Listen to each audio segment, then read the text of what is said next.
How's it going, everyone? In today's video, I'll show you on how you can fix your Razer Barracuda X dongle not working.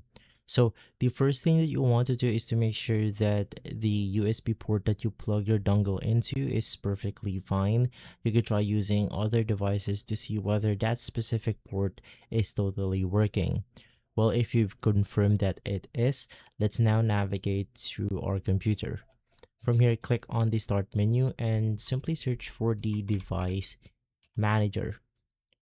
In here, you then want to look for your Barracuda X Razer. So most likely it's going to be inside the audio inputs and outputs.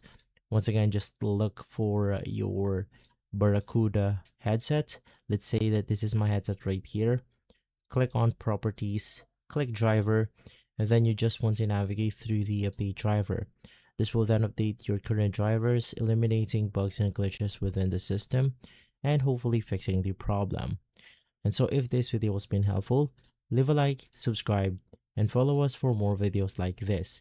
Thanks for watching.